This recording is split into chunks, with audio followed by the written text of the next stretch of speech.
محترم مکرم بوقار علماء کرام و معزز سامعین کرام، اسلام کی خواتین بعزت پردہ نشین ماں اور بہنوں، عزیز بچوں، ہم عمر ساتھیوں، السلام علیکم ورحمۃ اللہ وبرکاتہ۔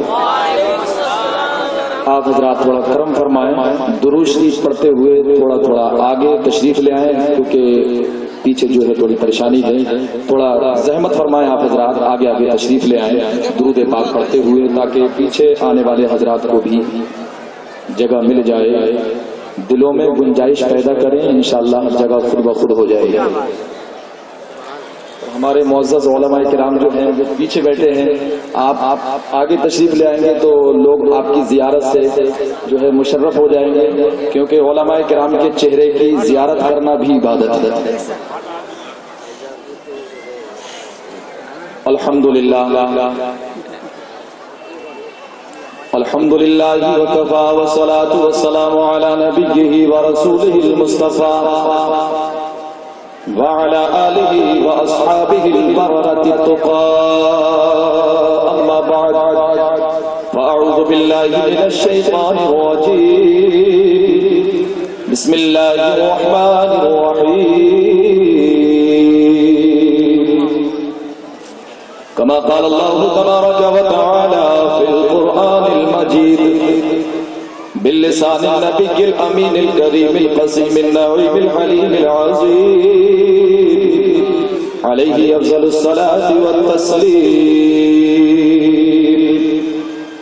يا أيها الناس قد جاءتكم موعظة من ربكم وشفاء لما في الصدور وهدى ورحمة للمؤمنين،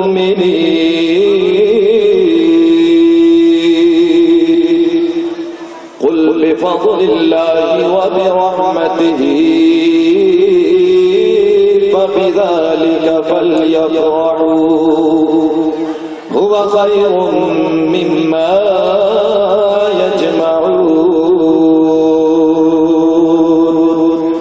صدق اللہ العظیم وبلغنا رسوله النبي الأمين المتين الكريم الرؤوف الرحيم، ونحن على ذلك لمن الشاهدين والشاكرين، والحمد لله رب العالمين۔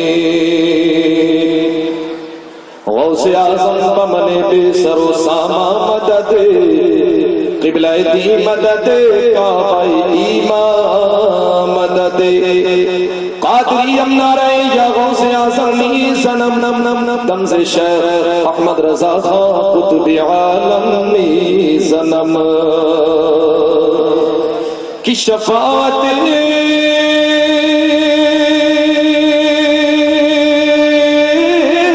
کر حشر میں جو رضا کی، آقا تیرے سوا یہ قدرت کس کو ملی ہے۔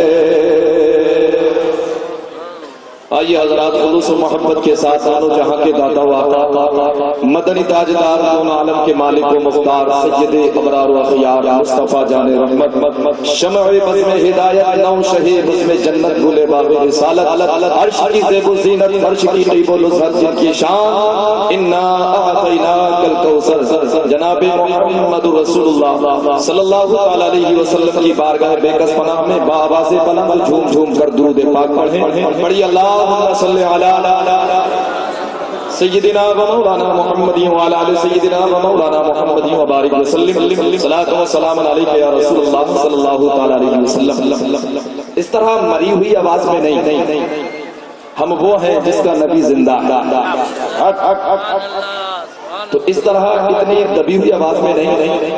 حرب اصول کے لیے فطری اصول زندہ ہے، حرب اصول کے لیے، حرب اصول کے لیے فطری اصول زندہ ہے، چبھن میں رہے کہ بھی خاروں میں پھول زندہ ہے، چبھن میں رہے کہ بھی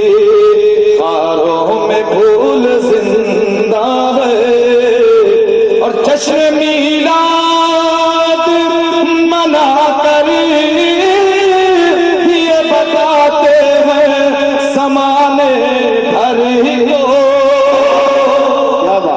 جشن میلاد منا کر یہ بتاتے ہیں زمانے بھر کو ہمیں وہ لوگ ہیں جن کا رسول زندہ سبحان اللہ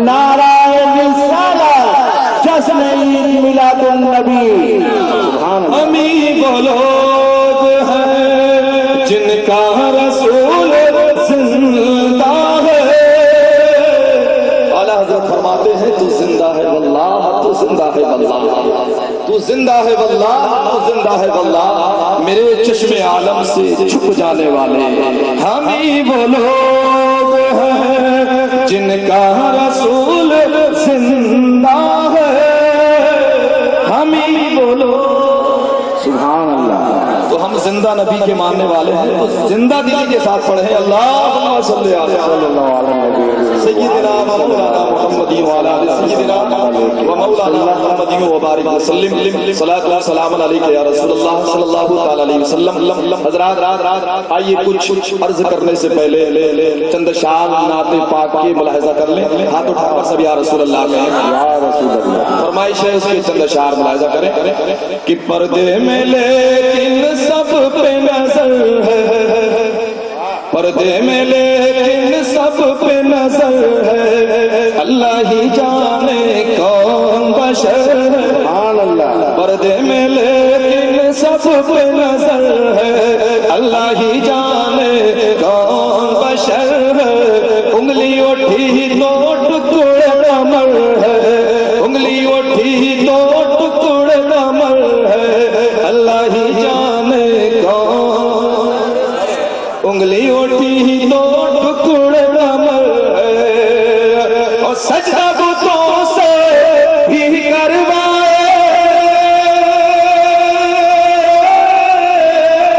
سجدہ بتوں سے بھی کروائے ارے کنکر سے بھی کلمہ پڑھائے ڈوبا ہوا سورج پلٹائے کوئی حقیقت سمجھ نہ پائے حیرت میں بو بکر عمر ہے اللہ کی جانے کون بسر ہے حیرت میں بو بکر عمر ہے اللہ ہی جانے کون بشر ہے انگلی اٹھی تو ٹکڑے کمر ہے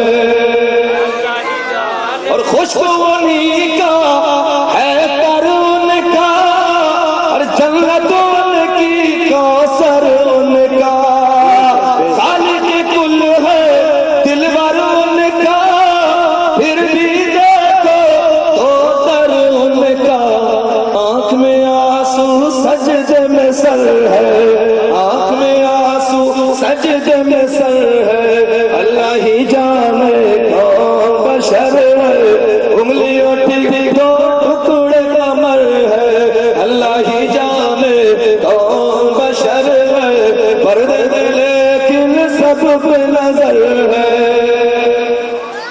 درود پاک پڑھیں اللہم صلی علی سیدنا مولانا محمد وعلی آل سیدنا و مولانا محمد وبارک وسلم صلاۃ و سلام علیک یا رسول اللہ صلی اللہ علیہ وسلم حضرات سب سے پہلے آپ تمامی حضرات کو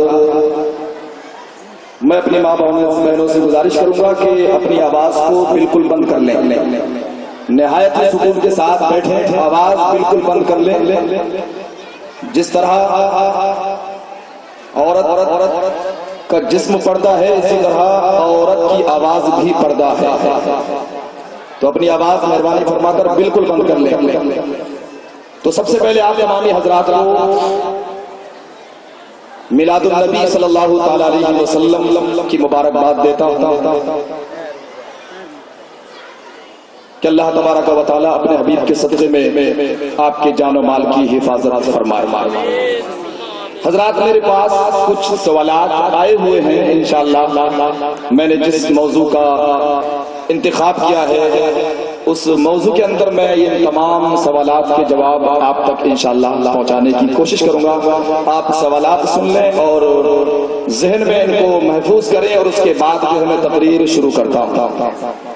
نمبر 1، حضرت قرآن کے تعلق سے بھی کچھ عرض کریں، کیونکہ آئے دن قرآن پر حملہ ہوتا رہتا ہے. کہیں قرآن کو جلایا جاتا ہے اور کہیں قرآن کے احکام پر حملہ ہوتا ہے، کبھی 3 طلاقوں کے نام پر تو کبھی برقعے کے تعلق سے. نمبر 2، کیا یہ محفل میلاد مصطفیٰ صلی اللہ تعالی علیہ وسلم سجانا حدیث پاک سے ثابت ہے؟ بات سمجھ میں آ رہی ہے آپ حضرات؟ نمبر 3، شریعت میں عیدیں تو صرف 2 ہی ہیں، پھر یہ تیسری عید کیسی، عید میلاد النبی. نمبر 4، عید میلاد النبی صلی اللہ تعالی علیہ وسلم منانے سے کیا فائدہ ملتا ہے؟ نمبر 5، کچھ ایسے کلمہ پڑھنے والے ہیں جو اپنے آپ کو مسلمان کہتے ہیں اور کہتے ہیں یہ جھنڈے کیوں لگائے جاتے ہیں، یہ جھنڈے کیوں لگائے جاتے ہیں. نمبر 6، ہندوستان کے بہت سے ہندو بھائی بھی یہ کہتے ہیں کہ ہندوستان میں یہ ہرا جھنڈا کیوں لگایا جاتا ہے، یہ تو پاکستان کا جھنڈا ہے. نمبر 7، کیا اسلام نے عورتوں کو عزت نہیں عطا کی ہے؟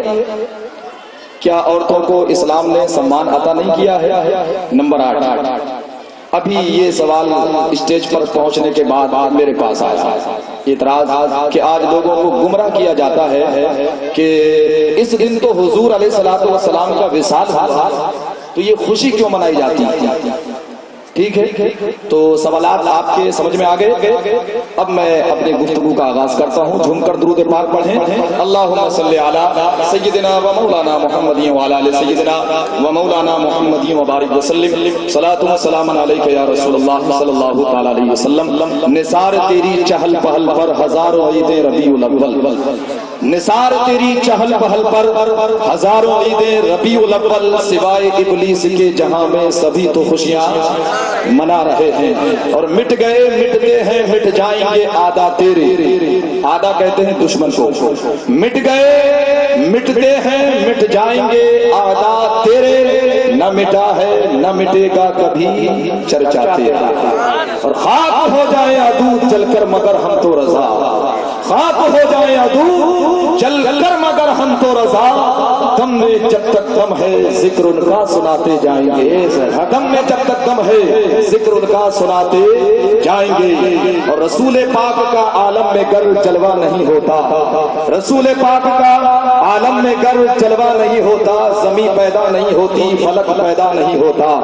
رسول پاک کا عالم میں گر جلوہ نہیں ہوتا، زمین پیدا نہیں ہوتی فلک پیدا نہیں ہوتا.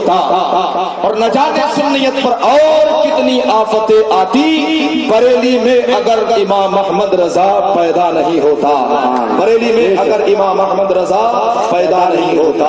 حضرات، اللہ رب العزت کا یہ شکر و احسان ہے اور اس کا بہت بڑا کرم ہے کہ ہم حضور علیہ الصلوۃ والسلام کی اس مبارک عظیم الشان محفل میلاد مصطفیٰ صلی اللہ تعالی علیہ وسلم میں حاضر ہیں. اللہ کی بارگاہ میں دعا ہے کہ اللہ تبارک و تعالی اپنے حبیب مکرم جناب محمد رسول اللہ صلی اللہ تعالی علیہ وسلم کے صدقے میں ہم سب کی حاضری کو قبول فرمائے. لہذا اس مبارک عظیم الشان محفل میلاد مصطفیٰ صلی اللہ تعالی علیہ وسلم میں قرآن و حدیث کی روشنی میں یہ بات سمجھانے کی کوشش کروں گا کہ میلاد النبی صلی اللہ تعالی علیہ وسلم کا جشن منانا، میلاد النبی صلی اللہ تعالی علیہ وسلم کی خوشی منانا، یعنی آمد مصطفیٰ صلی اللہ تعالی علیہ وسلم کے دن کی خوشی منانا، یہ قرآن کا نص صریح کا حکم ہے. کس کا حکم ہے؟ یہ قرآن کا حکم ہے. تو میں نے ابھی اور یہ محفل منعقد کر کے یہ اعتراض کہ یہ محفل منعقد کرنا کہ یہ حدیث سے ثابت ہے، حدیث پاک کی بات تو بعد میں آپ کو قرآن کا حوالہ دیتا ہوں. حدیث پاک بعد میں، پہلے قرآن ہے. تو یہ محفل منعقد کر کے جلسے کر کے ان محفلوں میں جلسوں میں حضور کی شان بیان کرنا خود اللہ اور اس کے رسول کی سنت ہے۔ کس کی سنت ہے؟ اللہ اور اس کے رسول کی سنت ہے۔ تو میں نے قرآن عظیم کا 11واں پارہ سورہ یونس 11واں رکوع آیت نمبر 57-58 ان دو آیات کریمہ کی تلاوت سے اپنے آپ کو مشرف کیا اور آپ حضرات کو بھی مشرف کیا۔ اللہ تبارک و تعالیٰ نے ارشاد فرمایا یا ایھا الناس قد جاءتکم موعظۃ من ربکم وشفاء لما فی الصدور وہدی ورحمۃ للمؤمنین۔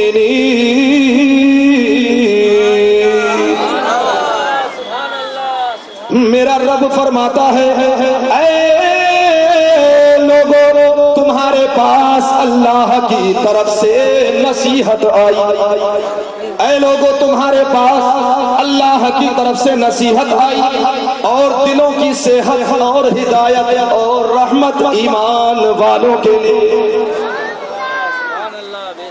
تو جمہور اہل اسلام کا یہ متفقہ عقیدہ اور ایمان ہے کہ قرآن پاک تمام آسمانی اور دنیاوی کتابوں میں بے مثل و بے مثال ہے۔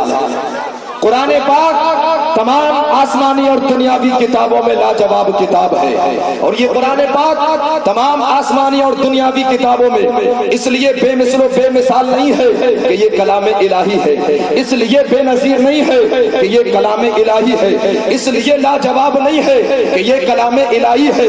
اگر یہ قرآن پاک بے مثل ہے تو فقط اس لیے، اگر یہ قرآن پاک بے نظیر ہے تو فقط اس لیے، اگر یہ قرآن پاک بے مثال ہے تو فقط اس لیے، اگر یہ قرآن پاک لاجواب ہے تو فقط اس لیے کہ اس کی نسبت پیارے مصطفیٰ کی ذات مبارکہ ہے۔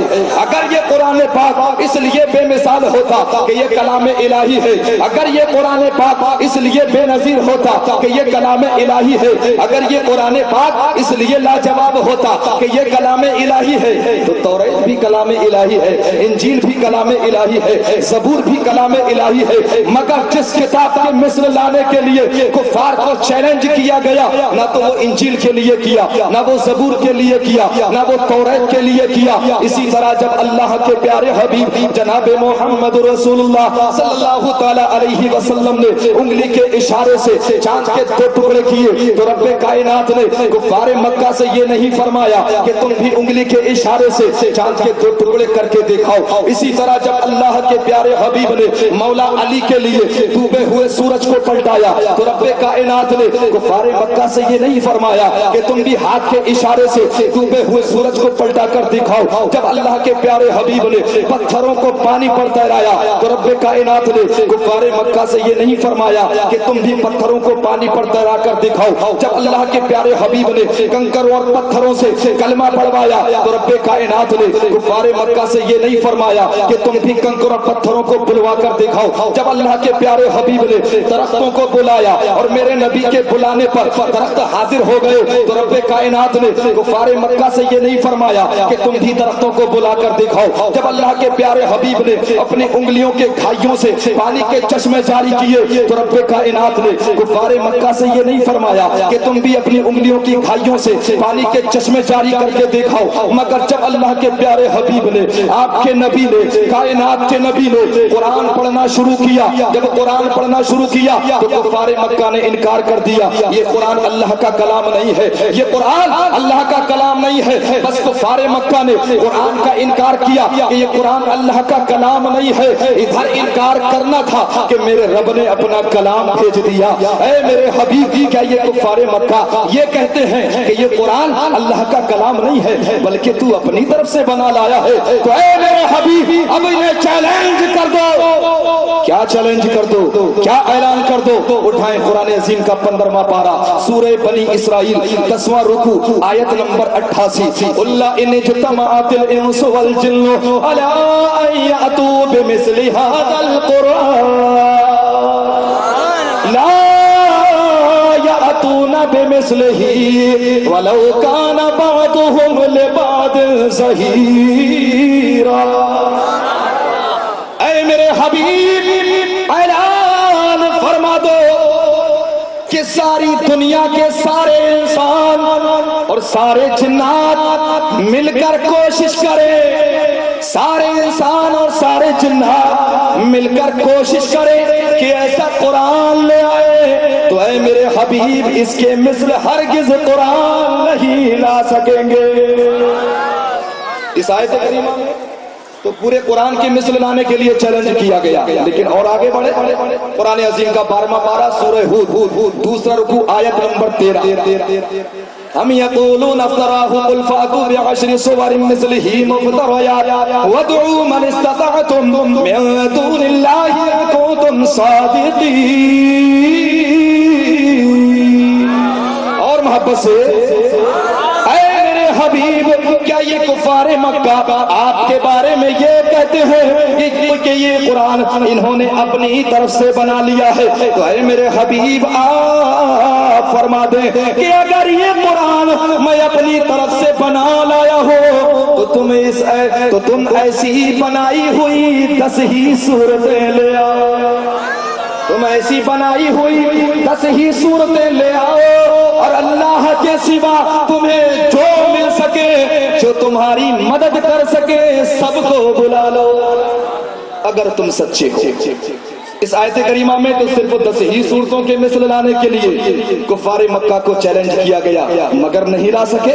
اور آگے بڑھیں قرآن عظیم کا 11واں پارہ سورہ یونس 9واں رکوع آیت نمبر 35 ارشاد فرماتا ہے رب کائنات ام یقولون افتراہ قل فاتوا بسورۃ مثلہ وادعوا من استطعتم من دون اللہ ان کنتم صادقین۔ اے میرے حبیب کیا یہ کفار مکہ آپ کے بارے میں یہ کہتے ہیں کہ یہ قرآن انہوں نے اپنی طرف سے بنا لیا ہے؟ تو اے میرے حبیب آپ فرما دو کہ اگر یہ قرآن میں اپنی طرف سے بنا لایا ہو تو تم اس جیسی بنائی ہوئی ایک ہی صورت لا کر دکھا دو، ایک ہی صورت لا کر دکھا دو، اور اللہ کے سوا جو تمہیں مل سکے جو تمہاری مدد کر سکے سب کو بلا لو اگر تم سچے ہو۔ اس آیت کریمہ میں صرف ایک ہی صورت کی مثل لانے کے لیے چیلنج کیا گیا، وہ بھی نہیں لا سکے۔ اور آگے بڑھیں قرآن عظیم کا 27واں پارہ سورہ طور 4واں رکوع آیت نمبر 34 میرا رب فرماتا ہے فَلْيَأْتُوا بِحَدِيثٍ مِّثْلِهِ إِن كَانُوا صَادِقِينَ۔ اے میرے حبیب آپ فرما دیں کیا یہ کفار مکہ آپ کے بارے میں یہ کہتے ہیں کہ یہ قرآن انہوں نے اپنی طرف سے بنا لیا ہے؟ تو اے میرے حبیب اب آپ فرما دیں کہ اگر یہ قرآن میں اپنی طرف سے بنا لایا ہوں تو اب اس جیسی اب پورے قرآن کے مثل لانے کی بات نہیں، اب 10 صورتوں کے مثل لانے کی بات نہیں، اب ایک صورت کے مثل لانے کی بات نہیں۔ محبوب آپ فرما دیں اگر تم سچے ہو تو قرآن جیسی ایک بات ہی کر کے دکھا دو، ایک بات ہی کر کے دکھا دو۔ لیکن اے میرے حبیب پورے قرآن کے مثل لانا تو درکنار، یہ قرآن جیسے بات بھی نہیں کر سکتے۔ نعرہ رسالت، جشن عید میلاد النبی، سبحان اللہ، قرآن جیسی ایک بات بھی نہیں کر سکتے۔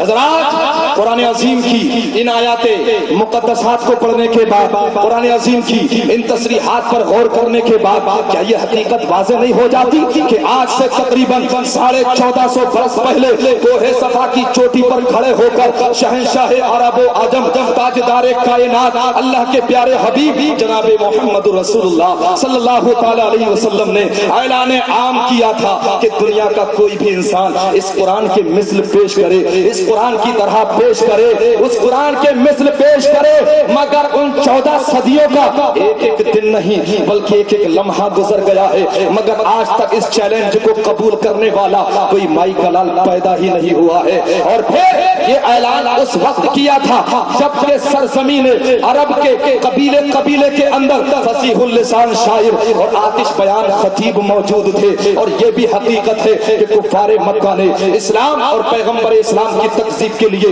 کیا کچھ نہیں کیا. انہوں نے اس راہ میں اپنے مال و دولت کو برباد کیا, اپنے دین و مذہب کو برباد کیا, اپنے جان و مال کو برباد کیا, اپنے فرزندوں اور عزیزوں کو نثار کیا, خود اپنی جانیں ہتھیلیوں پر رکھی. ان کے سپاہیوں نے میدان جنگ میں پرے جمائے, ان کے دولت مندوں نے اپنے خزانے کھول دیے, ان کے شاعروں اور خطیبوں نے اپنی آتش بیانیوں سے پورے عرب کے ریگستان کو تنور بنا دیا.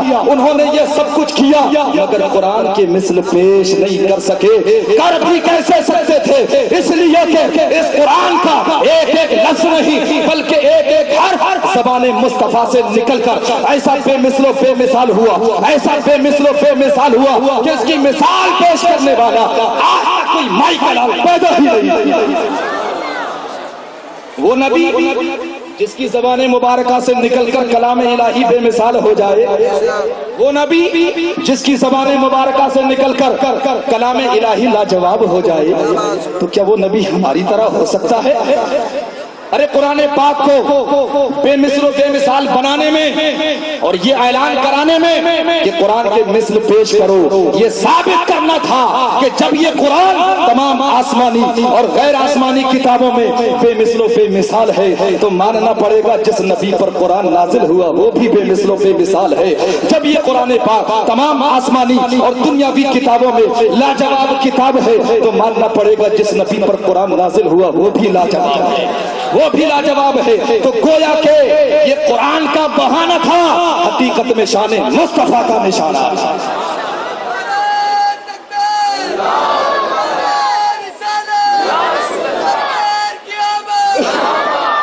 اور سنیں, ہر دور میں قرآن کو مٹانے کی سازشیں ہوتی رہی, ہر دور میں قرآن کو مٹانے کی سازشیں ہوتی رہی, قرآن پر حملے ہوتے رہے. آج بھی کہیں قرآن کو جلایا جاتا ہے, کبھی قرآن کے حکام پر حملہ کیا جاتا ہے, کبھی 3 طلاقوں کے نام پر تو کبھی برقعے کے تعلق سے. ہر دور میں قرآن پر حملے ہوتے رہے مگر ناکام رہے اور انشاءاللہ صبح قیامت تک ناکام ہی رہیں گے. اس لیے کہ اس قرآن کی حفاظت کی ذمہ داری کسی انسان کی نہیں ہے, خود رب کائنات نے لی ہے. میرا رب فرماتا ہے انا نحن نزلنا الذکر وانا لہ لحافظون. No doubt we have sent on this Quran and we most surely are its guardian. بے شک ہم نے اس قرآن کو نازل کیا ہے اور ہم ہی اس کی حفاظت کرنے والے ہیں. جس کی حفاظت کی ذمہ داری خود رب کائنات لے لے تو بھلا اسے کون ہٹا سکتا ہے؟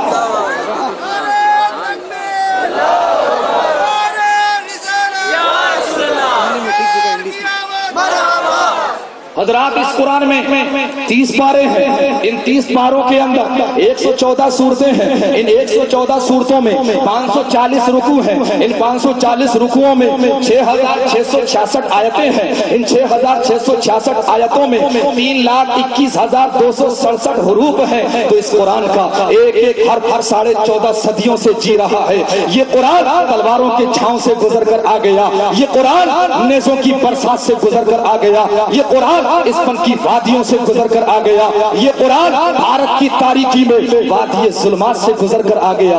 کون تھا جو اس قرآن کو روکتا؟ کون تھا جو اس قرآن کو مٹاتا؟ کون تھا جو اس قرآن کو سینوں تک پہنچنے سے روکتا؟ میں تو پوری دنیا کے اندر جتنے مذاہب ہیں, I am saying with challenge to all religions in the world, دنیا کے اندر جتنے مذاہب ہیں سارے مذہبوں کی کتابوں کو ایک جگہ جمع کیا جائے اور جمع کرنے کے بعد کسی بھی مذہب کی کوئی بھی کتاب کسی کے پاس باقی نہ رہے. ساری کتابوں کو سمندر میں ڈال دیا جائے, دریا میں پھینک دیا جائے, ہر کمپیوٹر سے, ہر موبائل سے, ہر جگہ سے ہر کتاب کو ڈیلیٹ کر دیا جائے, کوئی بھی کتاب کہیں باقی نہ رہے. پریسوں کو تالے لگا دیے جائیں, مشینوں کو بند کر دیا جائے اور 50 سال تک کوئی کتاب نہ چھپے. 50 سال تک کوئی کتاب نہ چھپے اور 50 سال کے بعد اب ساری کتابوں کو بلاتے ہیں, ایک ایک کتاب کا نام لے کر بلاتے ہیں. اب دیکھتے ہیں کہ کون سی کتاب آتی ہے. اب دیکھتے ہیں کہ کون سی کتاب آتی ہے. اے توریت تو آ, نہیں آئے گی. اے زبور تو آ, نہیں آئے گی. اے انجیل تو آ, نہیں آئے گی. اے گیتا تو آ, نہیں آئے گی. اے رامائن تو آ, نہیں آئے گی. اے گرو گرنتھ تو آ, نہیں آئے گی. اے وید تو آ, نہیں آئے گی. کوئی کتاب نہیں آئے گی مگر جب کہا جائے گا اے قرآن تو آ, اے قرآن تو آ, تو ہر حافظ قرآن اپنا سینہ لے کر کھڑا ہو جائے گا اور دنیا والوں سے چیلنج کر کے کہے گا اے دنیا والوں سنو, قرآن آج بھی ویسا ہی زندہ ہے جیسے 50 سال پہلے قرآن. سبحان اللہ. نعرہ تکبیر, نعرہ رسالت, عظمت قرآن. سبحان اللہ. اس لیے کہ ہے قول نبی ہے قول خدا, فرمان نہ بدلا جائے. اور محبت سے آپ حضرات کا ساتھ چاہیے تاکہ میری آواز اور کھل جائے. ہے قول نبی ہے قول خدا, فرمان نہ بدلا جائے گا. بدلے گا زمان لاکھ مگر قرآن نہ بدلا. بدلے گا زمانہ لاکھ مگر قرآن نہ بدلا جائے. تو بات سمجھ میں آ رہی ہے؟ تو کون اس قرآن کو مٹا سکتا ہے کسی کے بس کی بات؟ ارے جس کی حفاظت کی ذمہ داری خود رب لے لے تو اسے بھلا کون مٹا سکتا ہے؟ خود مٹ سکتا ہے مگر قرآن کو نہیں مٹایا جا سکتا. تو اسی قرآن کے تعلق سے میرا رب فرماتا ہے اے لوگو تمہارے پاس تمہارے رب کی طرف سے نصیحت آئی اور دلوں کی صحت اور ہدایت اور رحمت ایمان والوں کے لیے. کیا مطلب یہ ہے کہ اے لوگو یہ قرآن جو تمہیں ملا, یہ قرآن جو تمہارے پاس آیا, یہ قرآن تمہارے لیے نصیحت ہے, یہ قرآن تمہارے لیے وائز ہے, یہ قرآن تمہارے لیے ایڈوائز ہے, یہ قرآن تمہارے لیے دلوں کی صحت ہے, یہ قرآن تمہارے لیے ہدایت ہے, یہ قرآن تمہارے لیے رحمت ہے, یہ قرآن تمہارے لیے رحمت ہے. تو اب سوال پیدا ہوتا ہے کہ یہ قرآن جو نصیحت ہے, یہ قرآن جو نصیحت ہے, یہ قرآن جو وائز ہے, یہ قرآن جو ایڈوائز ہے, یہ قرآن جو ہدایت ہے, یہ قرآن جو دلوں کی صحت ہے, یہ قرآن جو مومنوں کے لیے رحمت ہے, یہ قرآن تمہیں ملا کس کے صدقے سے ہے, یہ قرآن تمہیں ملا کس کے واسطے سے ہے؟ تو میرا رب فرماتا ہے قل بفضل اللہ وبرحمتہ.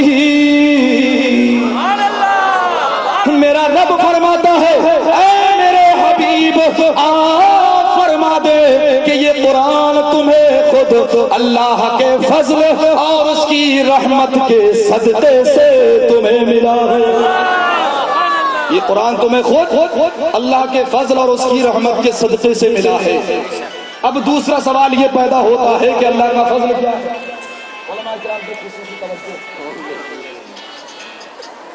یہ قرآن جو اللہ کا فضل ہے, یہ اللہ کا فضل کیا ہے, یہ اللہ کی رحمت کیا ہے؟ جلیل المفسر حضرت عبداللہ ابن عباس رضی اللہ تعالیٰ عنہ سے پوچھیں تو آپ فرماتے ہیں اس بفضل اللہ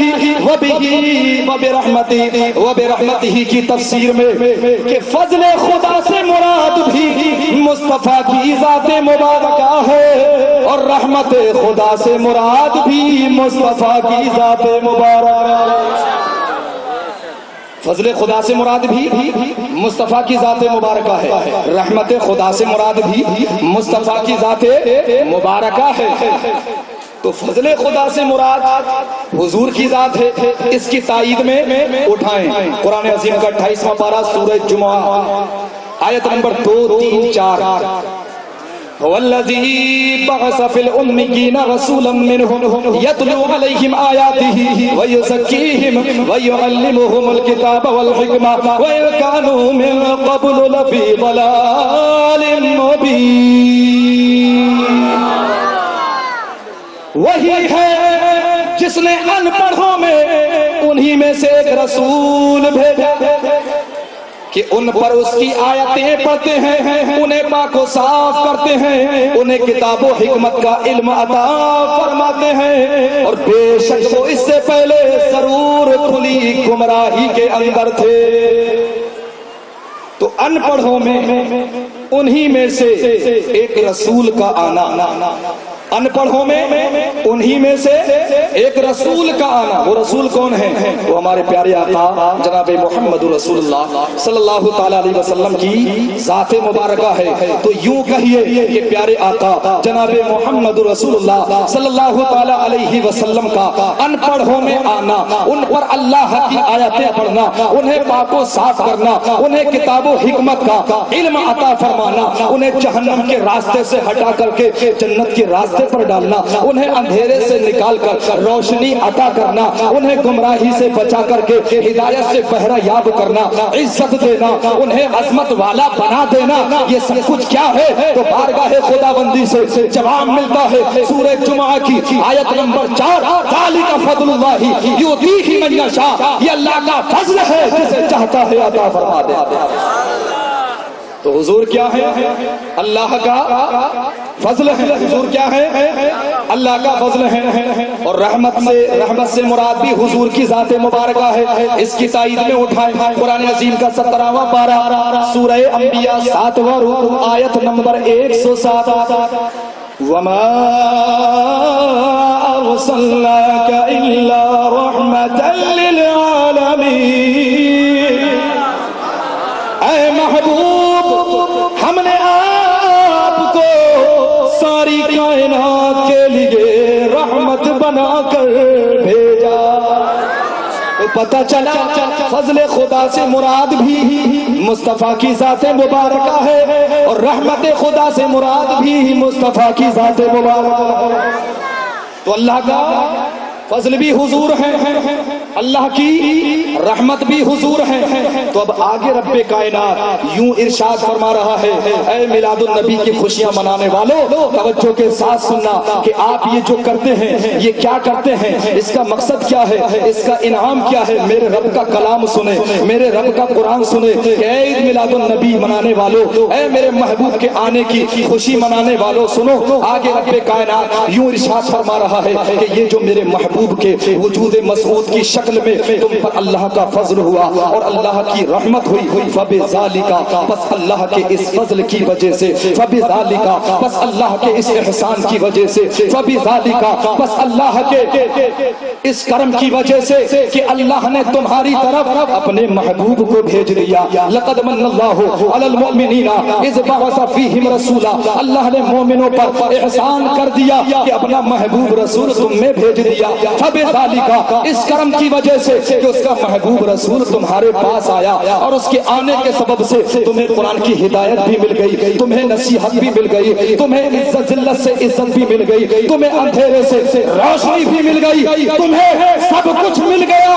فبذالک، بس اسی کرم کی وجہ سے، اسی فضل کی وجہ سے، فبذالک، اس کرم کی وجہ سے، فلیفرحوا، خوب خوشیاں منایا کرو، خوب خوشیاں منایا کرو۔ اب جو خوشیاں منائیں گے ان کے لیے میرا رب فرماتا ہے ہوا خیر مما یجمعون، یہ ان کے دھن دولت سے کہیں بہتر ہے۔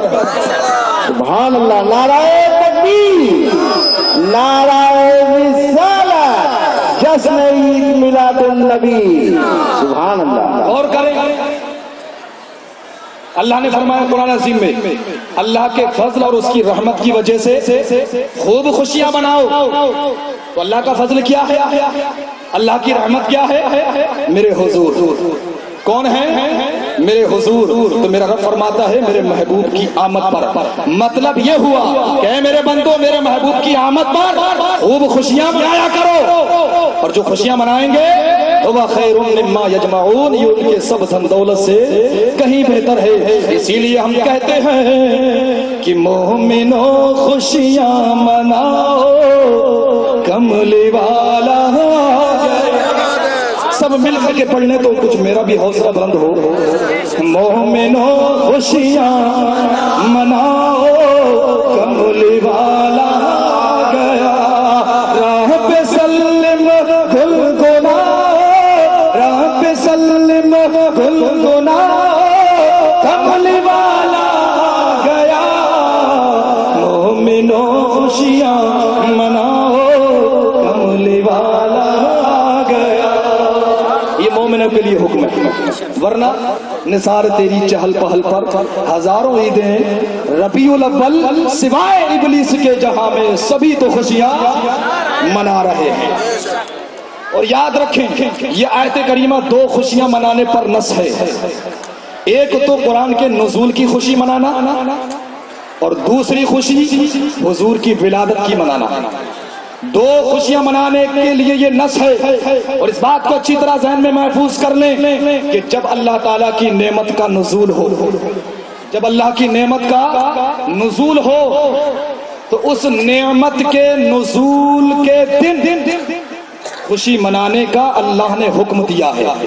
نعمت پر اللہ نے خوشی منانے کا حکم دیا ہے، اور صرف حکم یہیں تک نہیں دیا، اللہ نے نعمت کو یاد کرنے کا بھی حکم دیا، نعمت پر شکر بجا لانے کا بھی حکم دیا ہے، نعمت پر اللہ نے خوشی منانے کا بھی حکم دیا ہے، اور نعمت کا چرچا کرنے کا بھی حکم دیا ہے۔ صرف یہی بات کو نہیں چھوڑوں گا، حوالہ قرآن سے دوں گا۔ کس سے؟ قرآن سے۔ چار چیزیں جو میں نے پیش کی، چاروں کا حوالہ قرآن سے دے رہا ہوں۔ نمبر ایک، ذکر نعمت، اللہ کی نعمت کو، اللہ کی نعمت کا ذکر کرنا۔ قرآن عظیم کا چوتھا پارہ سورہ آل عمران آیت نمبر 103، وَاذْكُرُوا نِعْمَةَ اللَّهِ عَلَيْكُمْ إِذْ كُنْتُمْ أَعْدَاءً فَأَلَّفَ بَيْنَ قُلُوبِكُمْ فَأَصْبَحْتُمْ بِنِعْمَتِهِ إِخْوَانًا۔ میرا رب فرماتا ہے اور اپنے اوپر اللہ کی اس نعمت کو یاد کرو، اور اپنے اوپر توجہ کریں، اور اپنے اوپر اللہ کی اس نعمت کو یاد کرو کہ جب تم آپس میں دشمن تھے تو اس نے تمہارے دلوں میں الفت و محبت پیدا فرما دی، تو اس کے فضل سے تم آپس میں بھائی بھائی ہو گئے۔ فرماتا ہے اس نعمت کو یاد کرو۔ نمبر دو، شکر نعمت، نعمت پر اللہ کا شکر بجا لانا۔ قرآن عظیم کا دوسرا پارہ سورہ بقرہ آیت نمبر 152، میرا رب فرماتا ہے فَاذْكُرُونِي أَذْكُرُكُمْ وَاشْكُرُوا لِي وَلَا تَكْفُرُونَ۔ تم مجھے یاد کرو، میں تمہیں یاد کروں گا۔ کر لو، یاد کر لو، سبحان اللہ، بولی محبت سے۔ تم مجھے یاد کرو، میں تمہیں یاد کروں گا۔ وَاشْكُرُوا لِي، تم میرا شکر ادا کرو، تم میرا شکر بجا لاؤ۔ وَلَا تَكْفُرُونَ، اور میری نافرمانی نہ کرو۔ اور دوسری جگہ یوں ارشاد فرمایا قرآن عظیم کا 13واں پارہ سورہ ابراہیم آیت نمبر 7، لَإِن شَكَرْتُمْ لَأَزِيدَنَّكُمْ وَلَئِن كَفَرْتُمْ إِنَّ عَذَابِي لَشَدِيدٌ۔ میرا رب فرماتا ہے تم شکر کرو گے تو میں تمہیں اور دوں گا۔ توجہ کریں، اللہ کا شکر ادا کیا کرو، جتنی بھی نعمت ہو، تھوڑی ہو یا زیادہ ہو، جو بھی ہے اللہ کی عطا ہے، اور جتنا تم اس کا شکر ادا کرو گے، میرا رب خود فرما رہا ہے تم شکر ادا کرو گے تو میں تمہیں اور دوں گا، اور اگر ناشکری کرو گے تو بے شک میرا عذاب سخت ہے۔ نمبر 3، فرحت نعمت، اللہ کی نعمت پر خوشی کا اظہار کرنا۔ قرآن عظیم کا 11واں پارہ سورہ یونس 11واں رکوع آیت نمبر 58، قل بفضل اللہ وبرحمتہ فبذالک فلیفرحوا۔ میرا رب فرماتا ہے اے محبوب آپ فرما دیں کہ اللہ کے فضل اور اس کی رحمت کی وجہ سے خوب خوشیاں منایا کرو، خوب خوشیاں منایا کرو۔ نمبر 4، فرحت تحدیث نعمت، نعمت کا چرچا کرنا، نعمت کا چرچا کرنا۔ قرآن عظیم کا 30واں پارہ سورہ والضحیٰ آیت نمبر 11، میرا رب فرماتا ہے وَأَمَّا بِنِعْمَةِ رَبِّكَ فَحَدِّثْ، اور اپنے رب کی نعمت کا خوب چرچا کرو، اور اپنے رب کی نعمت کا خوب چرچا کرو۔ اب آئیے کائنات کے اندر اللہ کی نعمتوں کو دیکھیں کہ اللہ تعالیٰ نے ہمیں کیسی کیسی نعمتیں عطا فرمائی ہیں، اور کتنی نعمتیں عطا فرمائی ہیں۔ شمار کر سکتے ہو؟ گنتی کر سکتے ہو؟ نہیں کر سکتے۔ میرا رب خود فرماتا ہے وَإِن تَعُدُّوا نِعْمَةَ اللَّهِ لَا تُحْصُوهَا، اور اگر تم اللہ کی نعمتوں کو شمار کرو، اور اگر تم اللہ کی نعمتوں کو گنو، اللہ کی نعمتوں کو شمار کرنا چاہو تو شمار نہیں کر سکو گے۔ تو جتنی نعمتیں اللہ نے ہمیں عطا فرمائی ہے، ان ساری نعمتوں کے اندر، کائنات کے اندر ذات مصطفیٰ سے بڑھ کر اللہ کی نعمت کوئی نہیں۔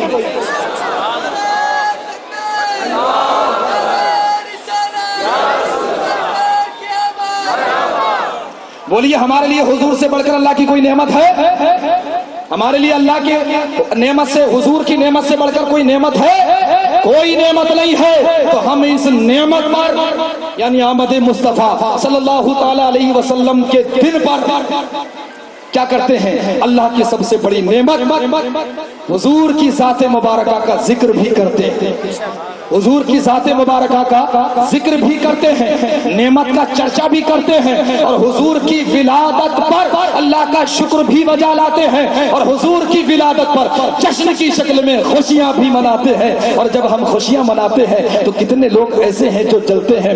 اگر کوئی جلتا ہے تو اس کے جلنے کو نہ دیکھو، اگر کوئی جلتا ہے تو جلنے دو۔ اور میں تو یہاں تک کہتا ہوں جلنے والوں کو جلاتے چلے جاؤ، اور اعلیٰ حضرت کا یہ شعر پڑھتے چلے جاؤ، خاک ہو جائیں عدو چل کر مگر ہم تو رضا، خاک ہو جائیں عدو چل کر مگر ہم تو رضا، دم میں جب تک دم ہے ذکر ان کا سناتے جائیں۔ اور عید میلاد النبی صلی اللہ تعالی علیہ وسلم کو صرف ہم عید ہی نہیں بلکہ عیدوں کی عید میلاد النبی کہتے ہیں۔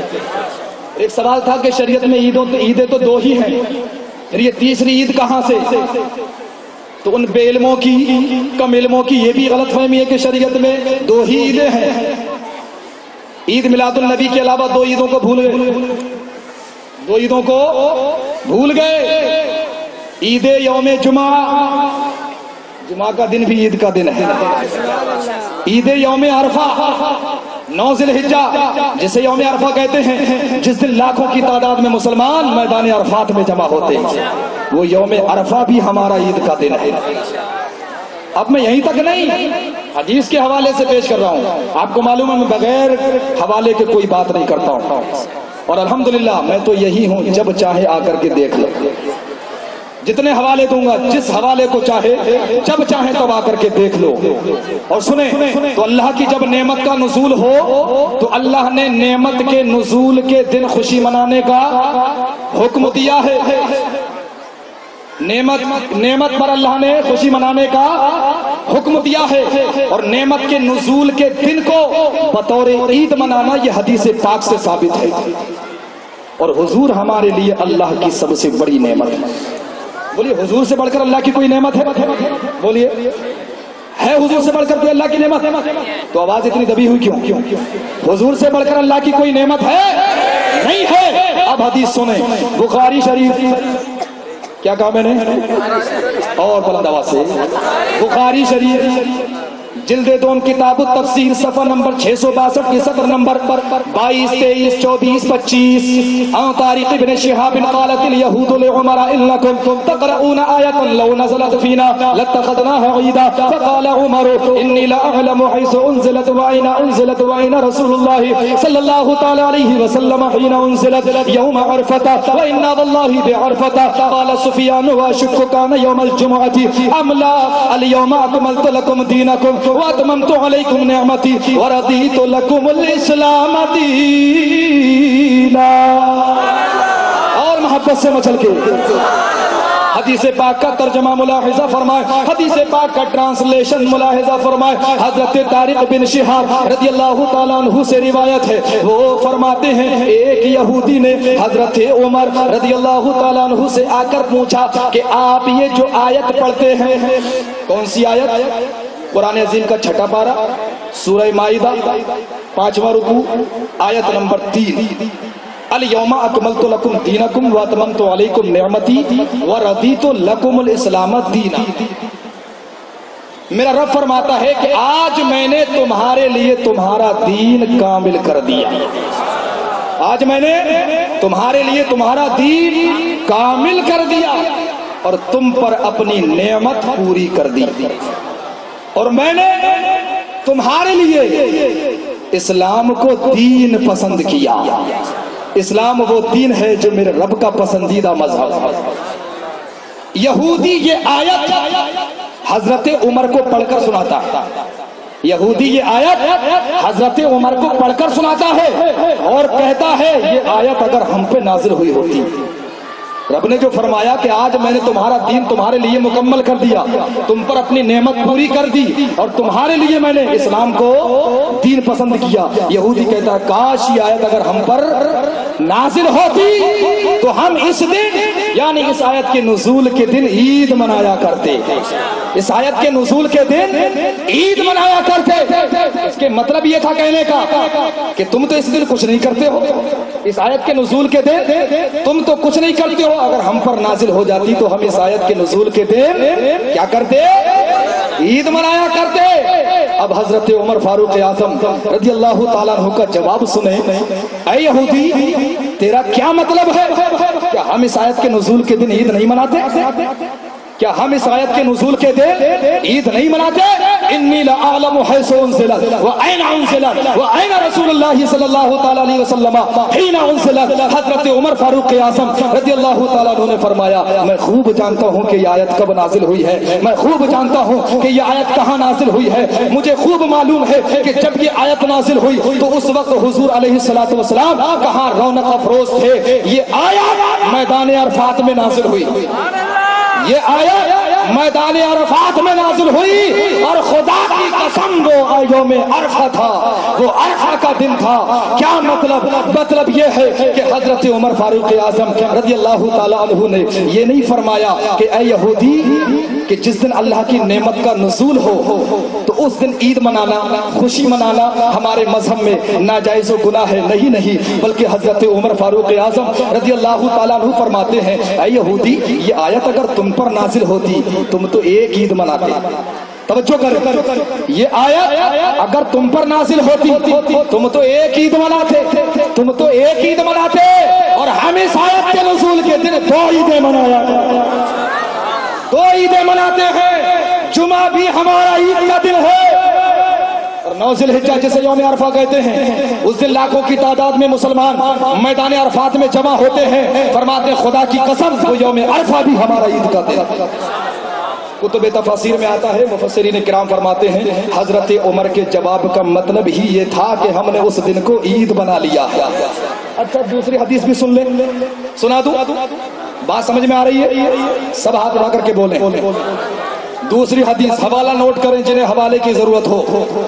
ترمذی شریف جلد 2 ابواب التفسیر صفحہ نمبر 134، سطر نمبر 31-32، تفسیر بغوی جلد 3 صفحہ نمبر 13، تفسیر روح البیان جلد 2 صفحہ نمبر 343، تفسیر در منصور جلد 5 صفحہ نمبر 182، 183، 184، 185، تفسیر سمرقندی جلد اول صفحہ نمبر 415، تفسیر قرطبی جلد 7 صفحہ نمبر 292۔ جتنے حوالے دیے ہیں ساری کتابیں ساتھ میں، ابھی بھی کہو گے تو ابھی بھی دکھا دوں گا۔ جتنے حوالے دیے جب چاہے تب آ کر کے دیکھ لو۔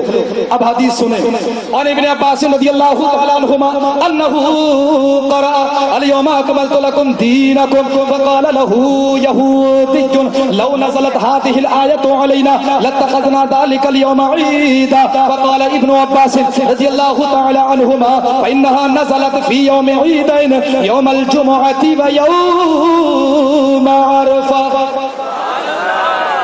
پیچھے والے حضرات تھک گئے لگ رہا ہے، ذرا محبت سے اور بہت آواز سے۔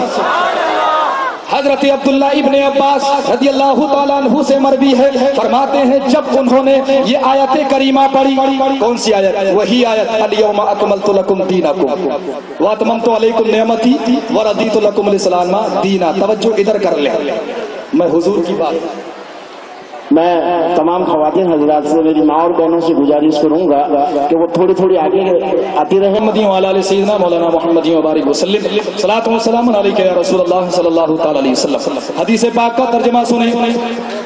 حضرت عبداللہ ابن عباس رضی اللہ تعالی عنہ نے جب یہ آیت کریمہ پڑھی الیوم اکملت لکم دینکم، رب نے فرمایا آج میں نے تمہارے لیے تمہارا دین کامل کر دیا۔ تو ایک یہودی نے حضرت عبداللہ ابن عباس رضی اللہ تعالی عنہ سے پوچھا کہ یہ آیت اگر ہم پر نازل ہوتی تو ہم اس آیت کے نزول کے دن عید منایا کرتے، مگر آپ تو کچھ بھی نہیں کرتے ہو۔ اب حضرت عبداللہ ابن عباس رضی اللہ تعالیٰ عنہ کا جواب سنے، اے یہودی تجھے خبر نہیں ہے یہ آیت 2 عیدوں کے دن نازل ہوئی ہے، تجھے خبر نہیں ہے یہ آیت 2 عیدوں کے دن نازل ہوئی ہے، یوم جمعہ اور یوم عرفہ۔ تو جمعہ بھی ہمارا عید کا دن ہے اور یوم عرفہ بھی ہمارا عید کا دن ہے۔ تو اب مجھے کہنے کی اجازت دو کہ جب ایک آیت کے نزول کے دن عید منانا حدیث پاک سے ثابت ہے، توجہ چاہوں گا، جملہ بڑا قیمتی ہے، جب ایک آیت کے نزول کے دن عید منانا حدیث پاک سے ثابت ہے، تو جس دن وہ رسول تشریف لائے ہوں جن پر پورا قرآن نازل ہوا ہے، ایک آیت کے نزول کے دن جب عید منانا حدیث پاک سے ثابت ہے، تو جس دن وہ رسول تشریف لائے ہوں جن پر پورا قرآن نازل ہوا، جس دن وہ رسول تشریف لائے ہوں جن کے صدقے میں ہمیں پورا قرآن ملا، تو اس نبی کی آمد کے دن خوشی منانا، عید منانا، یہ کیسے ناجائز ہو سکتا ہے؟ یہ کیسے ناجائز ہو سکتا ہے؟ تو اس لیے اب اس بات کو اچھی طرح ذہن میں محفوظ فرما لو کہ عید میلاد النبی صلی اللہ تعالی علیہ وسلم ایمان والوں کے لیے، کس کے لیے؟ ہاں، یہ جملہ بڑا خاص ہے، کس کے لیے؟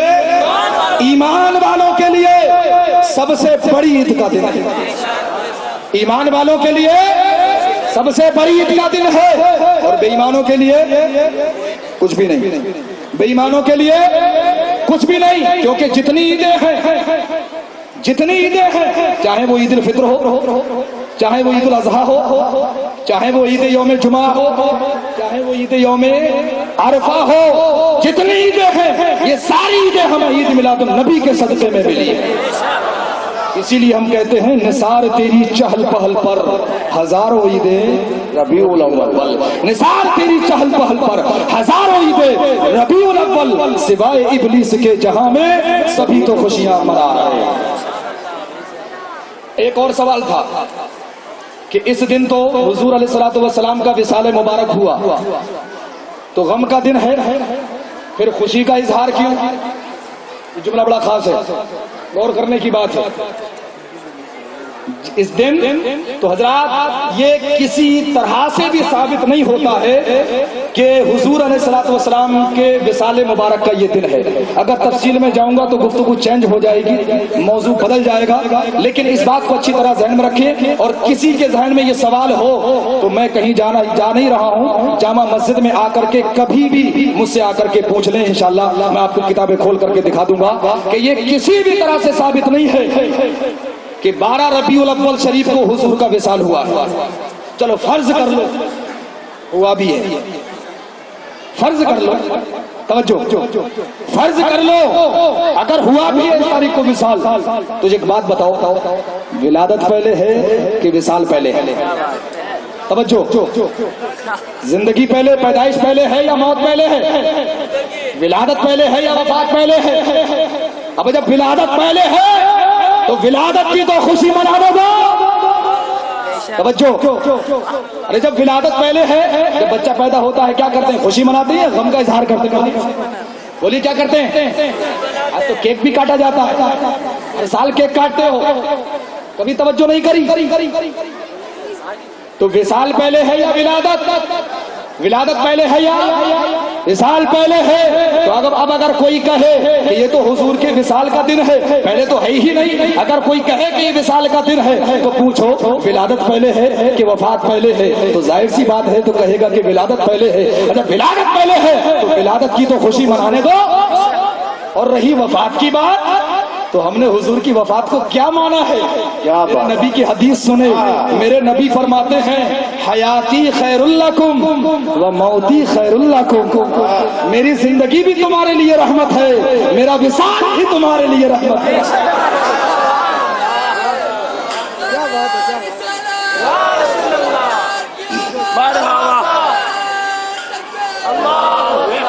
میری زندگی بھی تمہارے لیے رحمت ہے، میرا وصال بھی تمہارے لیے رحمت ہے۔ اسی لیے اعلیٰ حضرت امام احمد رضا خان فاضل بریلوی علیہ رحمت و رضوان پکار اٹھے، ہم انبیاء کرام کی موت کے منکر نہیں ہیں، ہم منکر نہیں ہیں کہ موت نہیں آئی ہے، وصال نہیں ہوا ہے، مگر کتنی آئی ہے، وصال کتنی دیر کے لیے آیا ہے وہ نوٹ کریں۔ انبیاء کو بھی اجل آنی ہے، اجل کہتے ہیں موت کو، انبیاء کو بھی اجل آنی ہے مگر ایسی کہ فقط آنی ہے. 2 مرتبہ اس شعر میں اس مصرے میں آنے کا لفظ ہے، آن کا لفظ ہے. ایک پہلا جو لفظ ہے آن کا، اس کے معنی ہیں آنے کے معنی میں، کم انگلش میں کہیں آپ کم کے معنی میں. کس کے معنی میں ہے؟ آنے کے معنی میں. جب دوسری مرتبہ کہا جائے آن تو یہ ہے ایک لمحے کے معنی میں.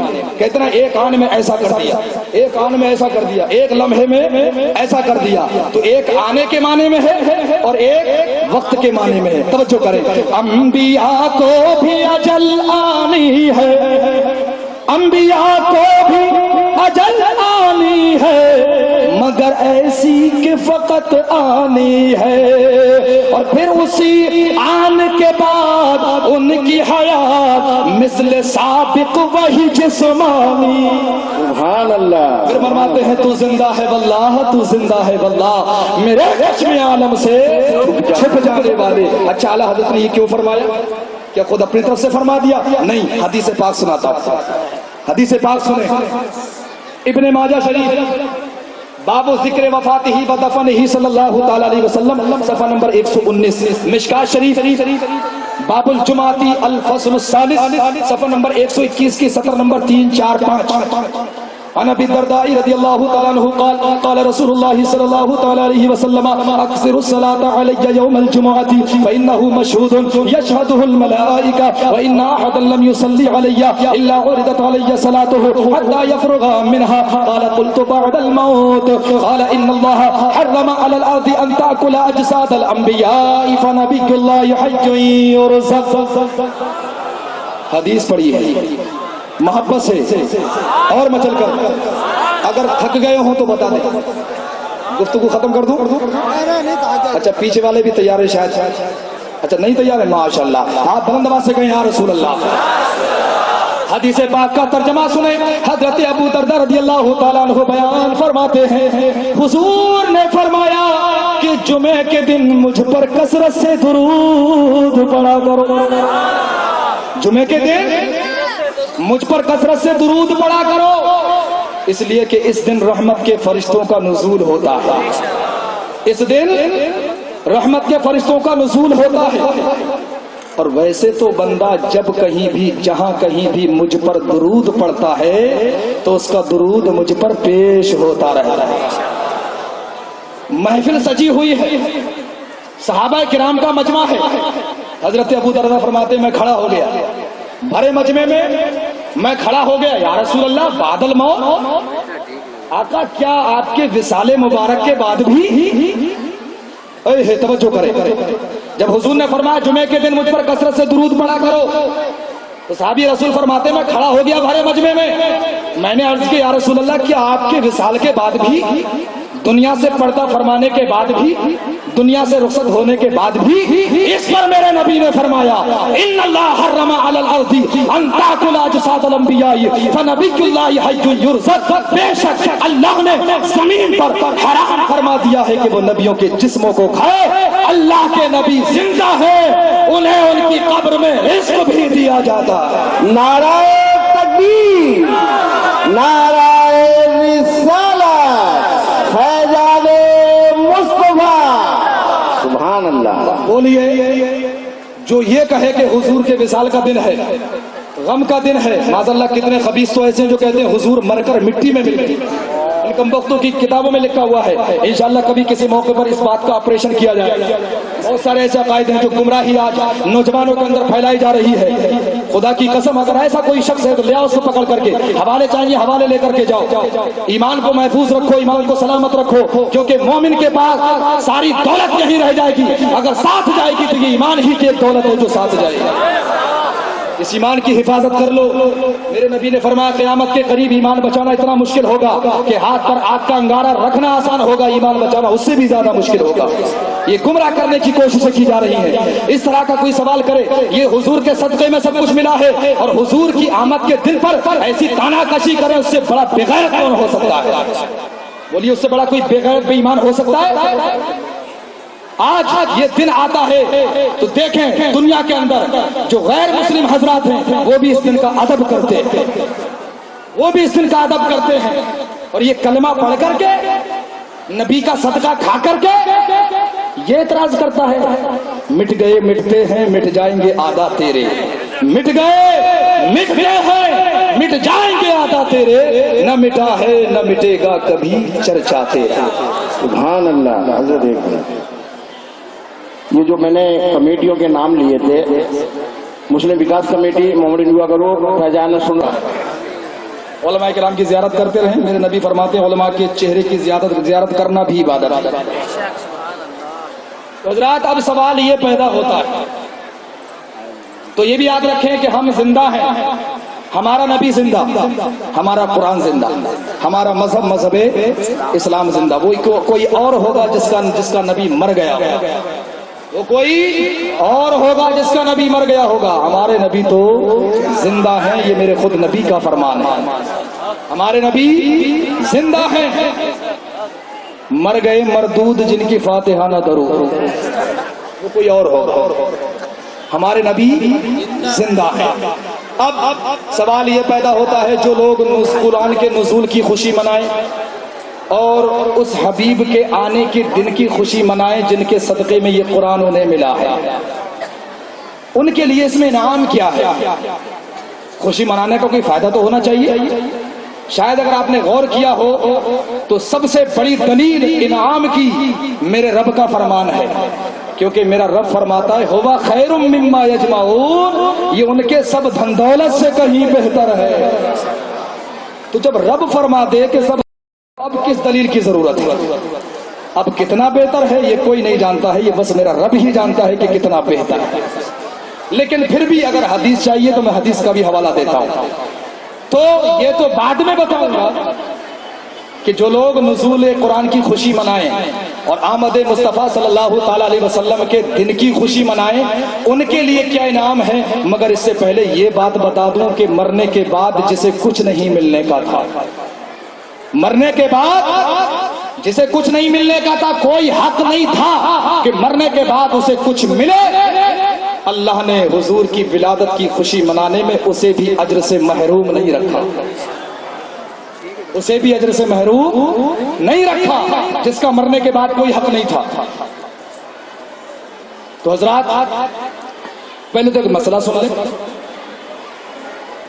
کافروں کے سارے نیک اعمال ہوا میں منتشر ہو جاتے ہیں، انہیں کسی نیک عمل کی جزا آخرت میں نہیں ملتی ہے۔ جو ایمان والے نہیں ہیں، جو ایمان والے نہیں ہیں، مرنے کے بعد انہیں آخرت میں ان کے نیک کاموں کی کوئی جزا نہیں ہے، کیونکہ نیک کاموں پر اجر کے مستحق صرف ایمان والے ہیں۔ کون ہیں؟ ایمان والے ہیں، مومن ہیں، کیونکہ عند اللہ، اللہ کے نزدیک نیک اعمال کے اجر کا جو باعث ہے وہ ایمان ہے۔ وہ کیا ہے؟ ایمان ہے۔ یہ شریعت اسلامیہ کا متفقہ اصول ہے، قانون ہے، جس سے کسی کو انکار نہیں۔ تو حضرات اب آئیے اس حدیث کی طرف۔ اور یہ بھی الگ بات ہے اگر کسی غیر مومن نے، غیر مسلم نے کوئی اچھا کام کیا ہو، کوئی نیک کام کیا ہو، تو اللہ تعالیٰ اس کے اس اچھے کام کی، اس نیک کام کی جزا آخرت میں ہی، دنیا میں ہی عطا فرما دے تو یہ ایک الگ بات ہے، لیکن آخرت میں اس کے لیے کوئی حصہ نہیں ہے۔ اب آئیے ذرا بخاری شریف کی اس حدیث پاک کی طرف جس میں حضور کے ایک چچا ابو لہب کا ذکر ہے۔ مومنو یہاں حضور کی محبت میں بیٹھے ہو، آپ یہ نہ بیٹھ سمجھو کہ ہمارا بیٹھنا فضول ہے۔ سنیں کیا مقام ہے حضور کے میلاد کی خوشیاں منانے والوں کے لیے، کیا انعام ہے، کیا اجر ہے، کیا ثواب ہے۔ حضور کے ایک چچا ابو لہب کا ذکر ہے کہ حضور کے میلاد کی خوشی منائی تو اللہ نے مرنے کے بعد اسے بھی اجر سے محروم نہیں رکھا، اسے بھی اجر سے محروم نہیں رکھا۔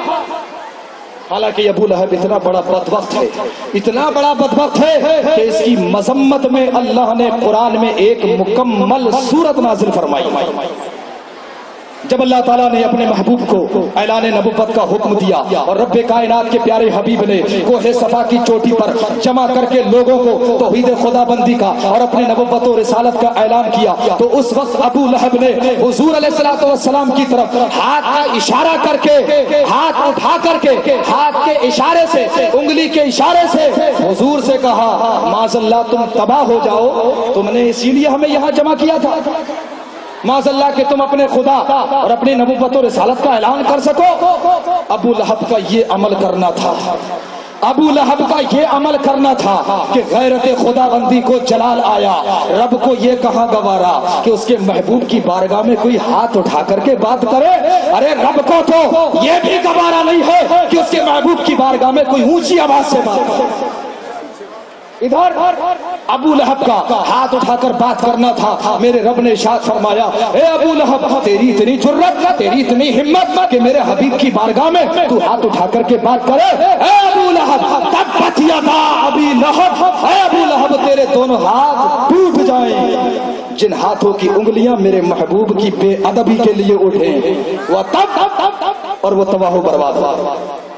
کون نہیں جانتا کہ اس نے اسلام اور پیغمبر اسلام کی تکذیب کے لیے اور صحابہ کرام علیہ السلام کو کتنی اذیتیں دی ہیں، کتنی تکلیفیں دی ہیں، لیکن اس کے باوجود احادیث میں آتا ہے کہ ابو لہب کی ایک باندی تھی جس کا نام سویبہ تھا۔ وقت ولادت مصطفیٰ صلی اللہ تعالی علیہ وسلم ابو لہب نے اپنی اس باندی سویبہ کو سیدہ طیبہ طاہرہ حضرت آمنہ رضی اللہ تعالی عنہا کی خدمت کرنے کے لیے بھیج دیا کہ سویبہ جاؤ، میرے مرحوم بھائی عبداللہ کے یہاں ولادت ہونے والی ہے، جا کر میری بھاوج آمنہ کی خدمت کرو۔ چنانچہ حضرت سویبہ گئی اور حضرت آمنہ رضی اللہ تعالیٰ عنہا کی خدمت میں لگ گئی۔ میرے آقا کی ولادت ہوئی، میرے آقا دنیا میں جلوگر ہوئے۔ سویبہ دوڑتی دوڑتی اپنے آقا ابو لہب کے پاس آئی، کہا آقا تمہیں مبارک ہو، آج اللہ نے تمہارے مرحوم بھائی عبداللہ کے یہاں بیٹا عطا فرمایا ہے۔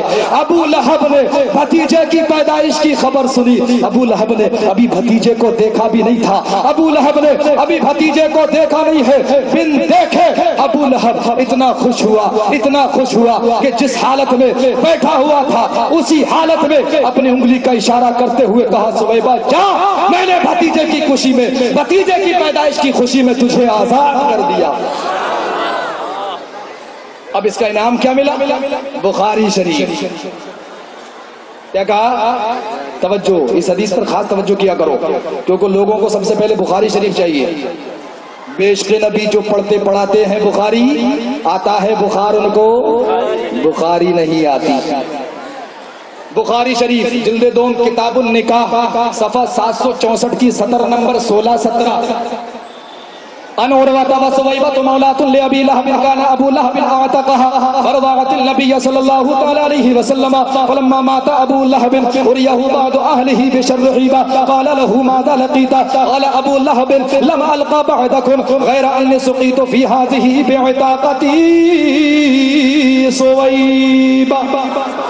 اور محبت سے مچل کر کے حدیث پاک کا ترجمہ سنیں۔ حضرت عروہ کا بیان ہے کہ حضرت سویبہ ابو لہب کی لونڈی تھی، ابو لہب کی باندی تھی، جنہیں ابو لہب نے آزاد کر دیا تھا۔ جب ابو لہب نے حضرت سویبہ کو آزاد کر دیا تھا تو ابو لہب نے جب آزاد کر دیا تھا تو حضرت سویبہ رضی اللہ تعالی عنہا نے پیارے آقا کو دودھ پلانے کا شرف حاصل کیا۔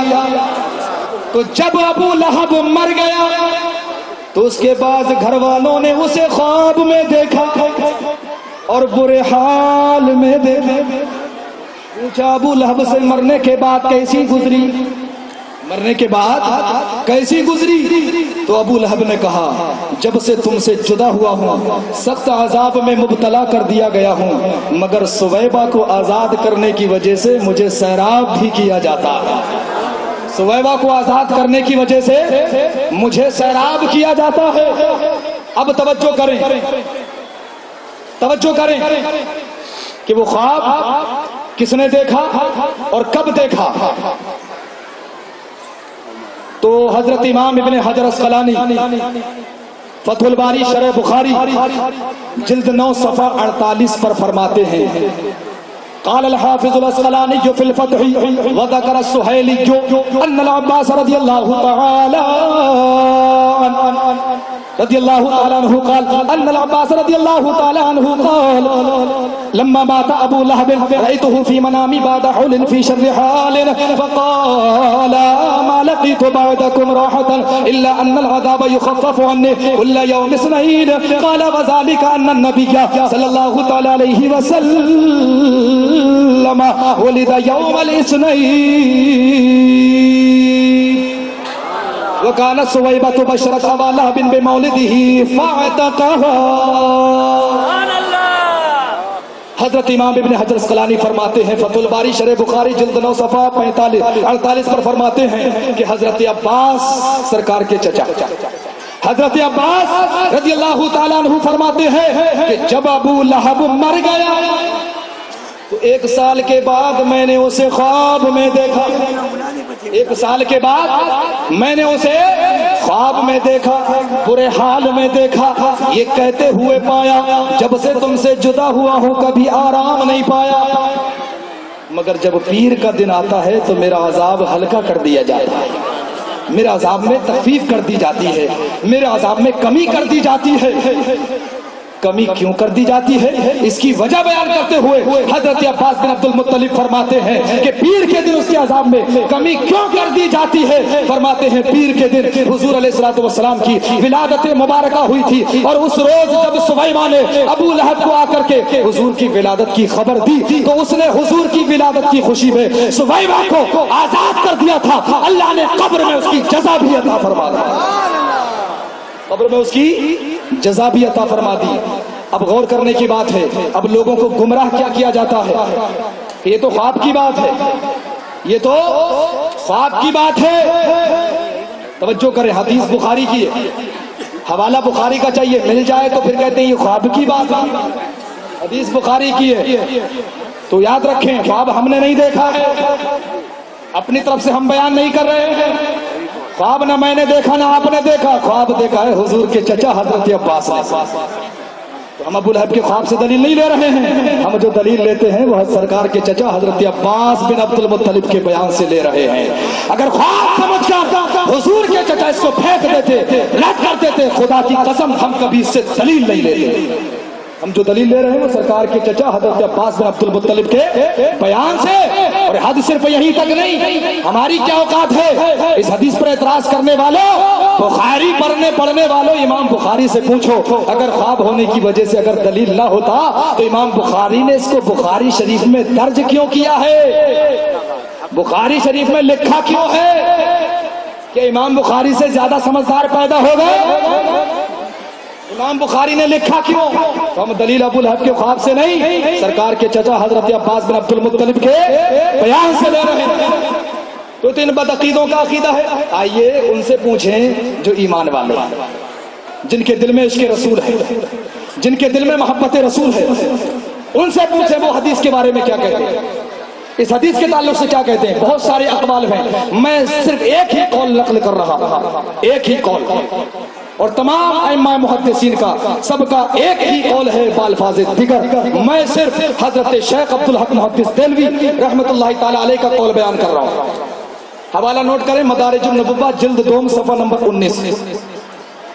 دریجہ سند استمر اہل موالید را کے در شب میلاد آ حضرت صلی اللہ تعالی علیہ وسلم سرور کنند و بذل اموال نمایند, یعنی ابو لہب کے کافر بود قرآن و مذمت نازل شدہ چون سرور میلاد آ حضرت صلی اللہ تعالی علیہ وسلم وجہت و سرور کنند و بذل اموال نمایند, یعنی ابو لہب کے کافر بود قرآن و مذمت و نازل شدہ چون سرور میلاد آ حضرت صلی اللہ تعالی علیہ وسلم و بذل شعر جاریہ و وجہت آ حضرت صلی اللہ تعالی علیہ وسلم جزا دادا شدہ تا دل مسلمہ کے مملو و محبت و سرور, تا دل مسلمہ کے مملو و محبت و سرور و بذل مال درویج باشد.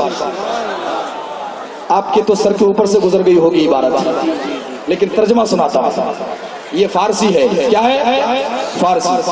آپ فرماتے ہیں یہ روایت کون سی, وہ حدیث جو بخاری کی میں نے پڑھی جس پر اعتراض کیا جاتا ہے. فرماتے ہیں یہ روایت موقع میلاد پر خوشی منانے والوں کے لیے, صدقہ کرنے والوں کے لیے, جشن منانے والوں کے لیے, خیرات کرنے والوں کے لیے, چراغا کرنے والوں کے لیے, خوشی منانے والوں کے لیے دلیل ہے, سند ہے اس بات کی کہ ابو لہب جس کی مذمت میں قرآن نازل ہوا، جب وہ حضور کی ولادت کی خوشی میں لونڈی کو آزاد کرنے کی وجہ سے، باندی کو آزاد کرنے کی وجہ سے اپنے عذاب میں تخفیف حاصل کر لیتا ہے، تو کیا مقام ہوگا اس مسلمان کا جس کے دل میں عشق رسول موجزن ہو، جس کے دل میں محبت رسول موجزن ہو، اور وہ ایسے موقع پر خوشی کا اظہار کرے۔ اب اندازہ کر لیں اس پر، ائمہ محدثین فرماتے ہیں کہ کافروں کے کسی نیک عمل کی جزا آخرت میں نہیں ملتی ہے، اعمال ان کے برباد جاتے ہیں۔ پھر اور ابو لہب جیسا کافر، ارے اس نے حضور کو بھتیجا سمجھ کر حضور کی ولادت کی خوشی میں لونڈی کو آزاد کیا، باندھی کو آزاد کیا، اللہ نے اس کا اجر بھی برقرار رکھا، اور آج دوزخ میں چلنے کے باوجود حضور کی ولادت کی خوشی منانے کا اسے اجر بھی قبر میں رب عطا فرما رہا ہے۔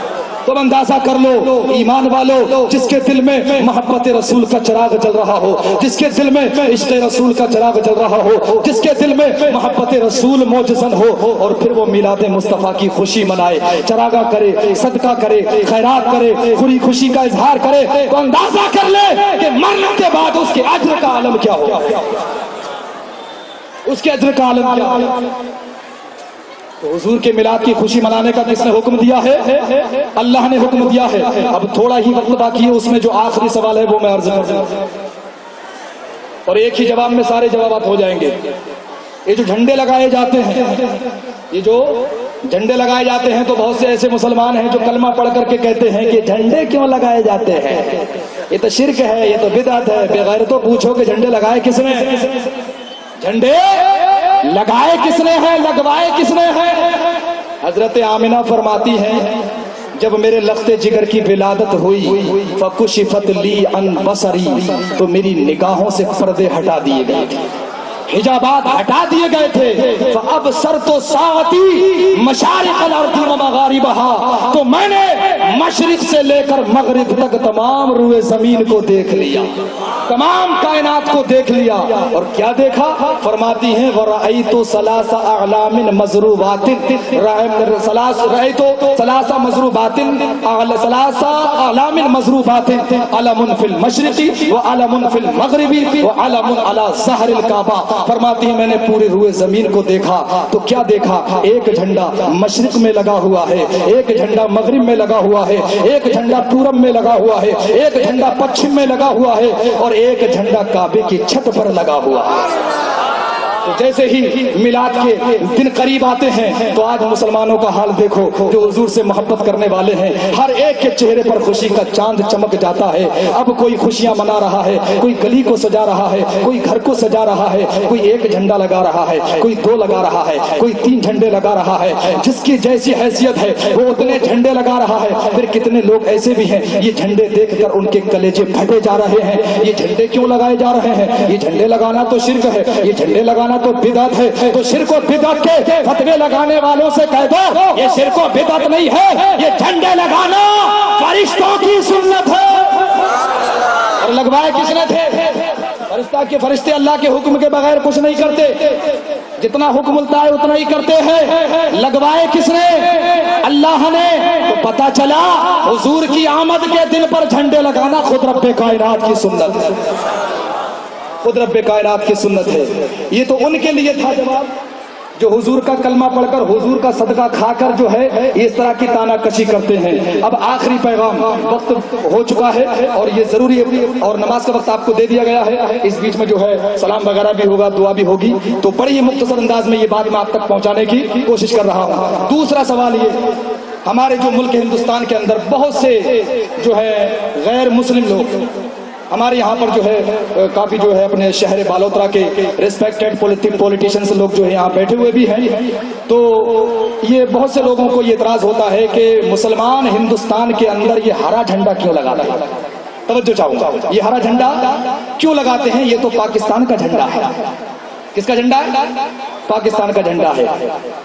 تو میں ان ایسے ہندو بھائیوں سے یہ گزارش کروں گا کہ اس بات کو نوٹ کر لیں اور میرا یہ پیغام آگے تک پہنچانے کی کوشش کریں کہ یہ ہرا جھنڈا نہ ہندوستان کا ہے نہ پاکستان کا ہے، یہ ہرا جھنڈا نہ امریکہ کا ہے نہ افریقہ کا ہے، یہ ہرا جھنڈا نہ انگلینڈ کا ہے نہ لندن کا ہے، یہ ہرا جھنڈا نہ عراق کا ہے نہ جاپان کا ہے، یہ ہرا جھنڈا کسی ایک ملک کا نہیں ہے، یہ ہرا جھنڈا پوری کائنات کے امن و سکون کے پیغام کا جھنڈا ہے، پوری کائنات کے امن و سکون کے پیغام کا جھنڈا ہے، پورے ورلڈ کے امن و سکون کے پیغام کا جھنڈا ہے۔ آپ کہیں گے وہ کیسے؟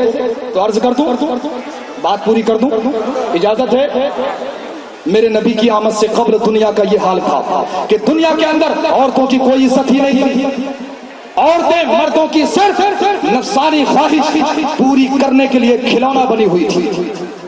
عرب کے بڑے گھرانوں میں تو لڑکیوں کو زندہ ہی نہیں رہنے دیا جاتا تھا، اور ظالم گلا نہیں کھودتے تھے، زہر نہیں دیتے تھے، بلکہ گڑا کھود کر لڑکی کو زندہ گڈھے میں دبا دیا کرتے تھے۔ ہمارے ملک کا یہ حال تھا، جب کسی کا شوہر مرتا تھا تو اس کی بیوہ کو بھی اس کے ساتھ ہی نظر آتش کر دیا جاتا تھا، اس کی چتا پر لٹا کر اس کو بھی راکھ کر دیا جاتا تھا۔ اس وقت ہر ایک کی نگاہ منتظر تھی رحمت خداوندی کی، اس وقت ہر ایک کی نگاہ منتظر تھی رحمت خداوندی کی کہ کب اللہ تعالیٰ اپنے کسی بندے کو رحمت للعالمین بنا کر کے بھیجے گا۔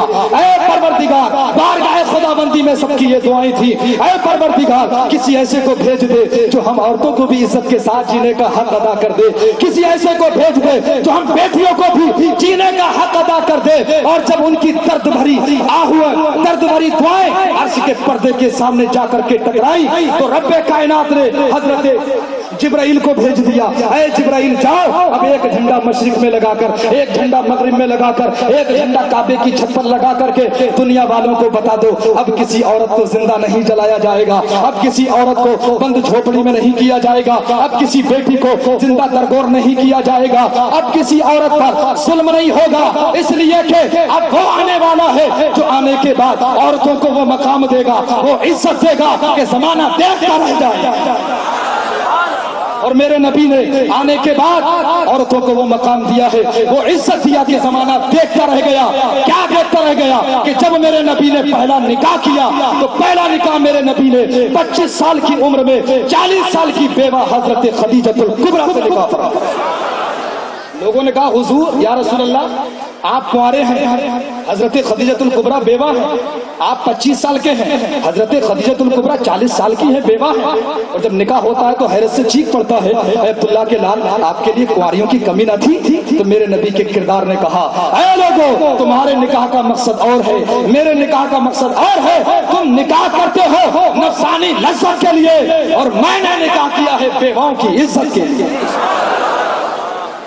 اور آج بھی 2 منٹ میں اپنی بات پوری کر دوں، آج بھی دیکھ لیں اسلام نے عورت کو کیا عزت دی ہے، اور یہ بیماری اس کو دور کرے مسلمانوں کے اندر پیدا ہو گئی ہے۔ وہ بیماری یہ ہے کہ جب عورت کے ماہواری کا وقت آتا ہے، توجہ کریں بڑی یہ غلط فہمی پھیلی ہوئی ہے، دیکھیں اسلام نے عورت کو کیا عزت دی ہے، کیا مقام دیا ہے۔ عورت کے جب ماہواری کا وقت آتا ہے اور بچے کی ولادت کے بعد کے جو دن آتے ہیں لوگ کیا کرتے ہیں معلوم ہے؟ آپ مجھ سے زیادہ جانتے ہیں، پتہ نکالا گیا تو سنا گیا کہ جب بچہ پیدا ہوتا ہے تو بچے کی پیدائش کے بعد عورت کا بستر الگ کر دیا جاتا ہے۔ بولیے یہی ماحول ہے؟ اس کے برتن الگ کر دیے جاتے ہیں، بولیے کر دیے جاتے ہیں کہ نہیں؟ اس کے ساتھ بیٹھ کر کھانا نہیں کھایا جاتا، اس کے سارے کام الگ کر دیے جاتے ہیں۔ اے قربان جائیں اپنے مذہب پر، اور دیکھیں اور اپنے اندر اگر یہ چیز پیدا ہو گئی ہے کسی کو دیکھ کر کے تو دور کریں۔ میرے نبی فرماتے ہیں، میرے نبی کا فرمان ہے عورت چاہے ماہواری کا وقت ہو چاہے بچے کی ولادت کے بعد کا وقت ہو، عورت کے ساتھ صرف ہم بستری کرنا حرام ہے، باقی سارے کام جائز ہے۔ یہ مقام ہے عورت کا۔ آج تم نے کیا مقام بنا دیا؟ اس کا بستر الگ کر دیا، برتن الگ کر دیے۔ ارے اس کا مقام دیکھیں، اللہ نے اولاد دے دی ہے، اب اس کے قدموں کے نیچے جنت آ گئی ہے، مقام بلند و بالا ہو گیا، قدموں کے نیچے جنت آ گئی ہے۔ اور آپ نے کیا کیا؟ اس کے برتن الگ کر دیے، معاذ اللہ منحوس ہو گئی، اس کا بستر الگ کر دیا گیا۔ یہ چیز اپنے اندر سے دور کریں، یہ ہمارا طریقہ نہیں ہے، یہ اسلام نے نہیں سکھا ہے۔ اسلام نے عورت کو بڑی عزت دی ہے، اس کے ساتھ بیٹھو، اس کے ساتھ کھاؤ، اس کے ساتھ بیٹھ کے بات کرو، جس کمرے میں آتے ہو اس میں بھی آنے دو، کوئی مطلب ہی نہیں ہے، صرف ایک ہی کام حرام ہے، صرف ہم بستری کرنا حرام ہے، باقی سارے کام جیسے چلتے ہیں ویسے ہی چلنے دو۔ یہ اسلام نے عورت کو مقام دیا۔ بہت ساری باتیں عرض کرنا تھی، بہرحال وقت گزر گیا پتہ ہی نہیں چلا۔ انشاءاللہ زندگی بخیر رہی، پھر ملاقات ہوئی تو آگے گفتگو کریں گے۔ میرے بولنے میں جو بھی غلطی ہوئی ہو اللہ رب العزت اپنے حبیب کے صدقے میں معاف فرمائے۔ میرا رب فرماتا ہے قل بفضل اللہ وبرحمتہ فبذلک فلیفرحوا هو خیر مما یجمعون۔ اے میرے حبیب آپ فرما دیں کہ اللہ کے فضل اور اس کی رحمت کی وجہ سے خوب خوشیاں منایا کرو، خوب خوشیاں منایا کرو۔ یہ خوشیاں منانے والوں کے لیے کیا ہے؟ میرا رب فرماتا ہے وہ خیر مما یجمعون، یہ ان کے سب دھن دولت سے کہیں بہتر ہے۔ اللہ کی بارگاہ میں دعا ہے میرے بولنے میں جو بھی غلطی ہوئی ہو اللہ رب العزت اپنے حبیب کے صدقے میں معاف فرمائے۔ اور آپ حضرات یہاں اپنا قیمتی وقت نکال کر حاضر ہوئے، اللہ اس حاضری کو قبول فرمائے۔ استغفر اللہ ربی من کل ذنب واتوب الیہ وما علینا الا البلاغ۔ السلام علیکم ورحمۃ اللہ وبرکاتہ۔ حضرات آپ تھوڑی دیر